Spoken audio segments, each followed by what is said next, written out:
All right. I've crunched the numbers on this. Everybody out there that's claiming that Sanji is unworthy of Conquerors Haki, let me just state a simple fact. This man has to wake up every morning and prepare breakfast for the entire Straw Hat crew. That is 10 people, including himself. One of which is this. All right? Do you understand? And you know Luffy doesn't just have 3 meals a day, okay? You know he has more meals than a hobbit, all right? Luffy wakes up and he's just like, Sanji, I want bacon! And then Sanji's already there with a mountain of bacon. He's just like, yeah, Luffy, here you go. And he just eats all the bacon. And you know in 2 hours he's back like, Sanji, more bacon! Sanji should unlock Chef's Conquerors Haki just through that alone. And you know what? We're going to add that onto it. Some people have asked me, hey, maybe Zeph had Conquerors Haki. You know, Zeph was a very skilled, accomplished pirate back in the Grand Line in his own day, and I was like, I don't really see Zeph having it. You know what? Fine. Zeph can have it. Sanji can have it. Carne can have it. Patty can have it. Carmen can have it. Remember Carmen from the Logtown filler, which honestly shouldn't have even really been filler, but remember Carmen? Yeah, okay. So, yeah, right then and there, Sanji unlocking Conquerors Haki.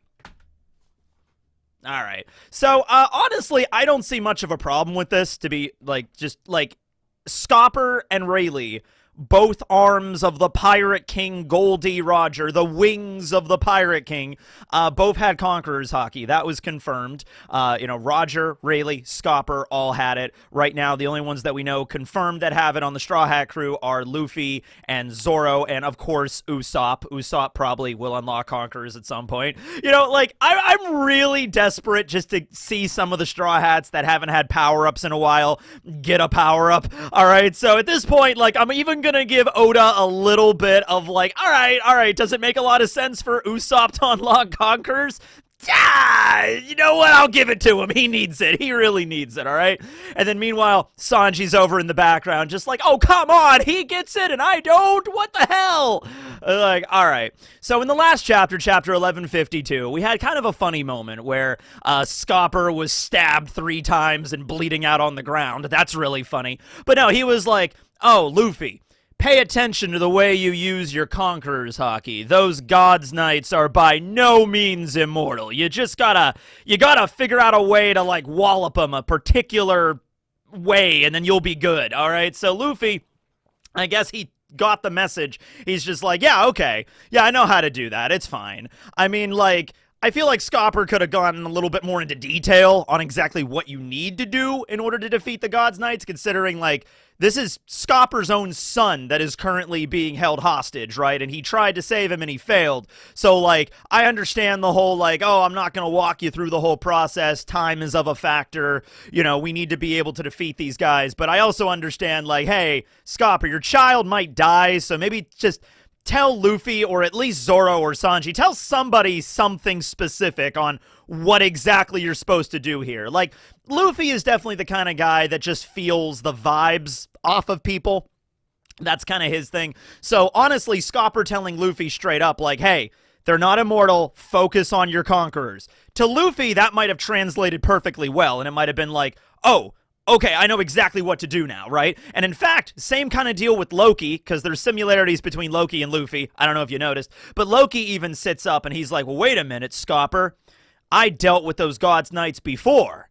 And now what you're saying just made it all click. That makes it seem like, yeah, these are the kind of people that in battle, they're absolute geniuses, all right? And so, obviously, Loki was tied to a tree. He couldn't really do much when Shamrock and Gunko attacked him the first time. But now that, he's freed, well, he's about to be freed after we get done with his flashback, and now Scopper said, Conquerors Haki, make sure you use it a certain way. That was just kind of the thing that, oh, wait, yeah, I should have realized that sooner. Okay, thanks, Scopper. I know how to deal with these God's Knights bastards now, right? Luffy probably responded the same way. Now, Scopper also goes on to say, there is another on your crew that can use Conquerors, and that, of course, is Zoro, and Sanji originally thought it was was him, so he runs over to Scopper, and he's like, hey, it's me, right? Yeah, I'm the one that can use conquerors, right? Yeah, I always felt like I could. Jambe and Zoro passing me up in the bounty rankings. Yeah, I knew that wasn't going to last long. I was going to beat them both, right? And of course, Scopper is like kind of admonishing Zoro a little bit. He's just like, hey, this is ridiculous. You have conquerors, but you don't even know you have conquerors. You know, that weapon, that Haki, can only be utilized if you are aware of it and you train with it, right? So it's almost in one way putting Zoro down, but also building him up in a big way. Sort of like you had this ability that you didn't even know you had that was just leaking out of you. I was making a Bleach reference in the review, but honestly, that is kind of like that's what happens in the substitute arc of Bleach, where, you know, Uryu and Ichigo were fighting the Gillion, and, you know, Ichigo's like, oh yeah, my spirit power is always at full power. It's always coming out. I don't really know how to control it. And Uryu's like, that's insane. That's insane that's happening. If you just focused your power, the levels you could reach would be absurd. You know what I mean? Like, that's kind of what this is with Zoro. Zoro's looking at his swords and shit, and he's like, wait a minute, I have conquerors? Damn. Holy crap. All right. So now when they go up to the Sun Lair, because Zoro and Sanji went ahead of Luffy, which is also setting up something maybe for Sanji. We'll get back to that in a moment. But now when Zoro goes up against Killingham or Imu Gunko or Summers or whoever, Zoro's going to bust out his swords, and he's like, hold on, let me try something here.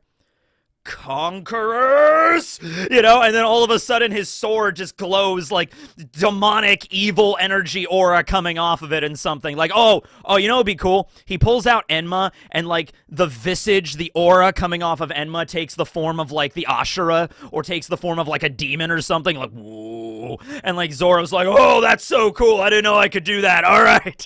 And then he attacks Summers or something, and Summers just gives up. He's like, if you cut me with that, I'm dead. It's kind of like a Monet moment.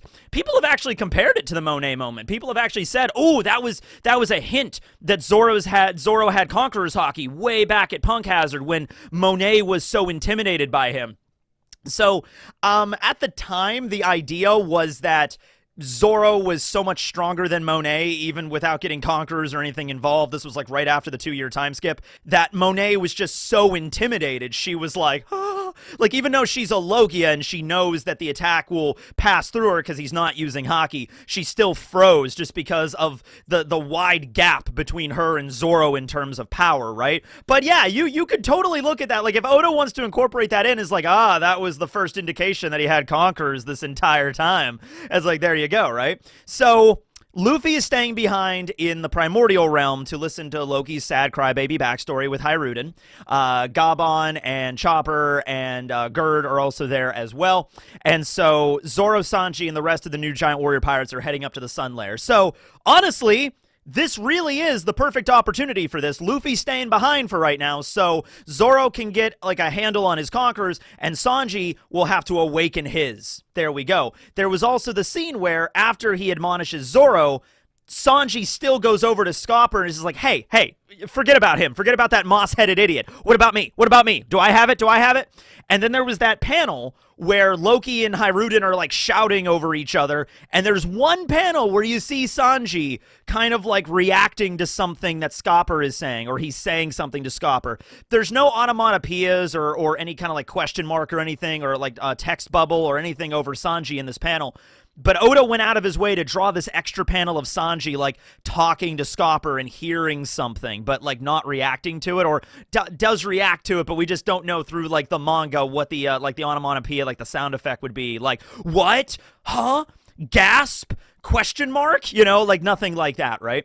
So it doesn't make it is a funny joke, right? That like Sanji thinks it's him, but it's actually Zoro. But also look at the context of this situation they're in right now. Like, Scopper is on the ground bleeding out, right? And he's like, I need you to go and save my son, and you use your conquerors. Also, Zoro, you have it. It's funny for Sanji to be like, what about me? What about me? And Scopper's like, just get out of my face. Get out of my face, dude. You don't have it, and you never will. You'll never have the disposition of a king. You just can't stand up to this peak performance. And then he points over to Zoro, and Zoro's like all confused. And Sanji's like, no! Like, that's funny, sure, that, like, Sanji keeps asking for Scopper to pay attention to him, and Scopper just keeps ignoring him. Yeah, whatever, kid, get out of the way. Here's who I'm talking to. But really, honestly, in this serious situation, I think Scopper would have responded to Sanji, right? And I don't think it would have just been like, no, you don't have it. Get out of my face. I think it would have been like, hey, listen. You don't have it quite yet, but you're close. I can feel it. You got the spark of a conqueror inside of you, kid. Luffy and Zoro already have it. It's been oozing out of them. You're not quite there, but if you work at it, you might be close. You might be close to unlocking it. But when you do, make sure that you do this, or make sure that when you do unlock it, in fact, Scopper and Sanji are very similar. You know, Sanji is, of course, a man that loves the ladies, and Scopper is as well. He's the minister of love. So, you know, he might see a little bit of himself in Sanji there, and he might just be like, you remind me of the way I used to be. Just remember, when you unlock your conquerors, zip up your fly.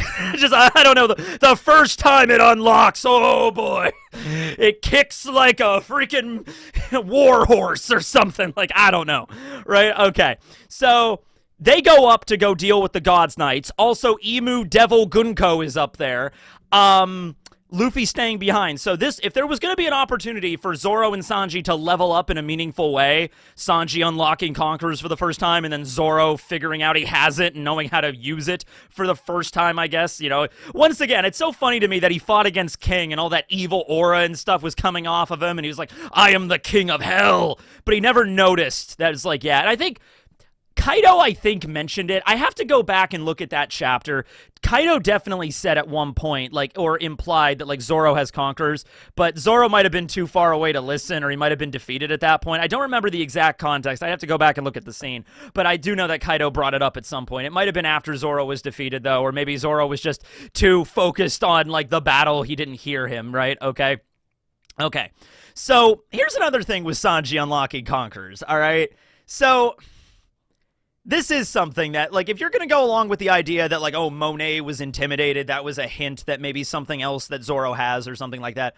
Okay, Sanji has a lot of abilities now, all right? It was actually shown. There's a scene where Sanji literally lists all of the abilities he's got when he was fighting Queen at Wano. After he unlocked the Germa tech in the body, right? He's like, I have a hardened exoskeleton, plus enhanced strength, plus enhanced speed, plus armament Haki. Therefore, I can withstand heat even hotter than this. And then that's when he upgrades his Diable Jambe to Ifrit Jambe, right? And then he defeats Queen with that technique. Okay. So first of all, the whole Diable Jambe thing, the whole Sanji spins around and lights his damn leg on fire, and it doesn't hurt him, but it hurts other people. The explanation we always got for that, canonically, was, oh, it's the fiery passion of his soul that burns, or his leg might burn, but his heart burns even hotter. Okay, that's fantastic. You know what? You could spin that in a Conqueror's Haki way, and I'd be fine with that, right? That is clearly it has nothing to do, well, maybe not nothing to do, but his Germa ability is Stealth Black, is to go invisible, right? That's his ability that he was apparently attempted to be, like, modified with and stuff, you know, and so the other Germa siblings have their unique abilities and everything like that. Ichiji's is more about combustion and explosions and fire and stuff like that. He has that technique, Sparking Valkyrie, which can, like, fire laser beams and shit, right? Okay? So you could argue that, like, because of that exoskeleton that helps him withstand the heat or get out of the kitchen. But, like, if you want to say that, like, this Conqueror's Haki manifests in slightly different ways for everybody, not quite like Nen from Hunter x Hunter. Nen is my favorite power system in, like, all of fiction, so I have a little bit of a bias that, like, everything should be more like Nen. Not exactly like that, but the way that Luffy utilizes his Conquerors while in Gear 5th is going to be a little different from the way that Zoro utilizes his Conquerors with his swords, which will be a little different than the way Sanji utilizes Conquerors, which of course would be with his Blackleg style and with his Diable and Ifrit Jambe, layering Conquerors on top of Ifrit Jambe. Do you going to get another level of heat? Because if I remember correctly, the Diable Jambe is like just like orange, red, yellowish fire, and the Ifrit Jambe from the official artwork is like a blue fire. So you're like turning up the heat. Well, you can go even hotter than that, right? I read the series of unfortunate events, the Ersatz elevator, part 6, that scene where Violet was heating up the thing in the oven, and a little poker, and she goes through the different levels of heat. Yeah, remember that? I remember that. That's probably where I first learned about this. And white hot is the hottest! All right, so let's go even hotter than that. Let's go from Diable Jambe to Ifrit Jambe. Ifrit's also like a demon, a devil, also a summon in a lot of Final Fantasy games. But then he transcends it and goes into God, angel heat or something like that, like Seraphim Jambe, you know, he's like Throne Jambe, Principality Jambe, I don't know, he does something like that, right? White hot heat coming off of his leg, Conqueror's lightning spewing everywhere, and then he kicks Killingham right in his hot, sexy jawline. That's what I'm talking about right there. We need to go with that. So, I don't know, maybe. I mean, I just like the contrasting idea of, like, Zoro, devil, and then Sanji would be the angel or, like, the celestial there. And there was even a scene, well, this kind of contradicts it, but there was that scene where he was fighting Jabra at Eni's lobby, and he says, food comes from God, but spices come from the devil, and that's when he uses Diable Jambe for the first time. One of my favorite scenes in One Piece, by the way. So, I guess they're both devils. Whatever. Although it would be cool because he's Blackleg Sanji, right? And if he goes from red to blue to white hot fire, and his leg is kind of like a contrasting colors, black and white, that does remind me of Ichigo and Bleach a little bit there, because a lot of Ichigo's aesthetic is like black and white, like mixing together using like the attacks, like the Getsuga Tensho and stuff as well. You know, that's always really like a cool aesthetic that Ichigo always had, right? Like his final Bankai takes that form, okay? So, I don't know. Maybe it was Sanji. Also, how do you feel about this? This is more of a joke, but I bring it up, okay? Zoro levels up a lot of times by getting, you know, different swords, right? So Zoro has Enma, the Sandai Katetsu, and the Wado Ichimonji, of course. He's had the Shusui before, and he's had the Yubashiri before, which was my favorite sword that unfortunately broke. Zoro needs to kill Shu at some point. Leave that on the... Zoro kill Shu. Okay, there we go. Anyway, speaking of shoes, Sanji gets better shoes. Why is Sanji not upgrading his shoes with cool sea prism soles, iron shoes, steel shoes? Not an issue for him. He's a Germa soldier, right? He can wear like super heavy, crazy shoes that it's like that scene in Naruto when Rock Lee takes off the weights. Sanji's shoes could weigh 100 kilos each, and I think he would be fine, right? Okay? And there's sea prism in there, and he hits people with it. Yeah. Sanji, upgrade your shoes. There you go. And then that'll be how he gets stronger, too. He takes off his shoes, and then he uses Conqueror's Haki. The shoes were holding him back, ladies and gentlemen. Kind of a joke, but not completely out of the realm of possibility of something Oda might do. You know what I mean? You know, Scopper told him, like, your shoes are holding you back, Sanji. Take off your shoes and trust in your exoskeleton and your arm in Haki, and you'll see where you go from there. Oh, I don't know. Okay. Who's gonna fight who? Who's gonna fight who's who? Well, Yamato already fought who's who, so we already know that. But who's gonna fight one of the Gods Knights? Okay, so you get up there, right? You got Killingham, you got Summers, you got Gunko Emu, and then you have Evil Dorian Bragi, and then you have a bunch of the Giant Warrior Pirates that are evil, and then you have all the Mumas. You have all of the devil monsters stomping around all over the place. So pretty sure the new Giant Warrior Pirates are going to deal with the old Giant Warrior Pirates, right? You're going to have Road, Goldberg, and Stanson show up and try to deal with Dorian Bragi and keep those Giant Warriors at bay. When Loki and Hiruden finally get back up there, I feel like they're going to deal with that as well. Jarl is also leading like a ragtag group of giants to go and help as well. We don't still know what's up with Jarl, what happens when he gets that sword pulled out of his skull. I guess we're going to have to wait to see for the rest of Loki's backstory, if that's touched upon or maybe not. I think something weird's going to happen if that sword ever gets pulled. Maybe Jarl then turns evil at the last minute, right? Who knows, right? So the new Giant Warrior Pirates are going to deal with the old Giant Warrior Pirates. We got that already set up.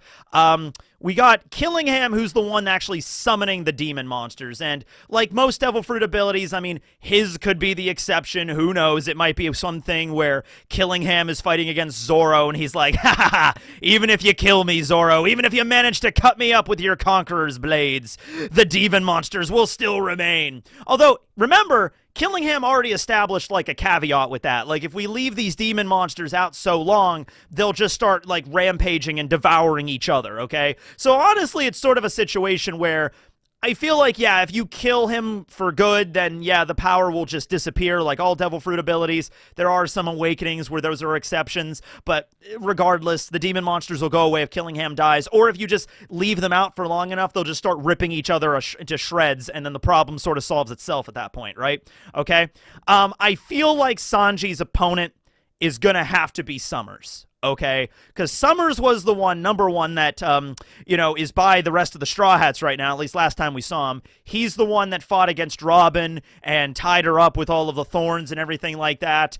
Yes, it was Gunko that was the one that tied up, like, Nami and the rest of the Straw Hats, but she's kind of come down with the case of the possession right now, and obviously, Luffy's going to be the one to ultimately fight and defeat Emu, although that doesn't, well, maybe not defeat Emu, authoritatively here, but, like, fight against Emu at least, and then eventually the possession ends, or Emu is like, if you defeat me, this isn't even my real body right now, sun god Nika. If you defeat me, Gunko will die. This innocent woman will die. And Emu could be a real asshole about this, too. Emu could be like, see? And then, like, lowers the possession enough for Gunko to be like, where am I? What's going on? Who are you? Where's Brooke at? Please help me. See? She's in here. And if you continue to fight me, she's the one that will die, and then Luffy's like, this is tricky, so it could be something like that, and maybe eventually Luffy uses some burst of Conquerors, maybe not on the level of Emmett's Haki nuke, but enough to get Emu to, like, quake in their boots and leave Elbaph for right now. It was something like that, right? But Summers fought against Robin and, like, thorned and stabbed her and everything like that. So I feel like Sanji's going to go fight against Summers, okay? And so in which case, what better way to stop the plant guy than with some white-hot, passionate fire? Burn down the briar or something like that, right? Okay? I don't know. And then Zoro can fight Killingham, and that would actually be a really cool fight there.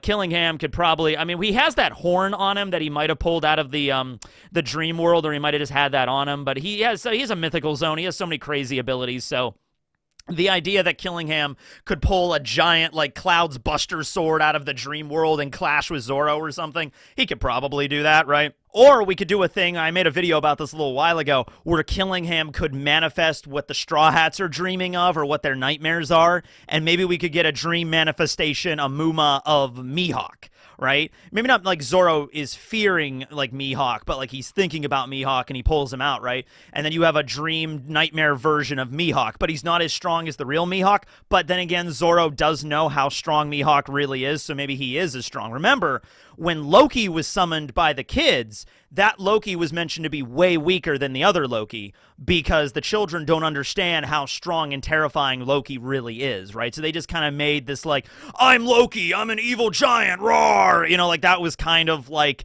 what they made. But if Zoro's thinking about Mihawk and Killingham manifests the dream Mihawk, that one might actually be more up to the status of the real one, but Zoro might still be able to win, and we could have a cool moment where Zoro and Mihawk clash as, like, sort of a sneak preview of when they eventually ultimately fight way later in the story, which has to happen, at least I hope it does, where Zoro and Mihawk have a true battle where they clash, right? So we could have that, and Zoro could ultimately win and defeat Mihawk and defeat Killingham, and then that's it there. Or Zoro could just, like, maybe convince the Dream Mihawk to fight against Killingham. If they already have the capacity to go crazy and start attacking each other, maybe they have the capacity to go crazy and start attacking the user of the fruit. I don't know, maybe. But at any rate, this is where we're at right now. Zoro and Sanji, I guess the reason why Oda kept Luffy back for the moment is to kind of focus on the wings of the Pirate King, to give them some screen time, because outside of the army of nightmare monsters and the giant warrior pirates, which are going to be dealt with by, like, the new giant warriors, we only have, like, Killingham, Summers, and then Emu Gunko, right? That we have to really deal with right now. And so that's kind of perfect for Zoro and Sanji to deal with them. And then Luffy shows up with Loki and deals with Emu. There we are. All right. Thanks for watching, everybody. Let me know down below if you think Sanji's going to unlock Conquerors Haki. This will be Tekking 101 signing out. Later. Also, couple of things, actually, at the very end here. So, number one, I'm going to be at Tekko coming up in July. It's less than a month. That'll be July 17th to the 20th. That'll be Thursday, Friday, Saturday, Sunday. That's at the David L. Lawrence Convention Center, Pittsburgh, Pennsylvania.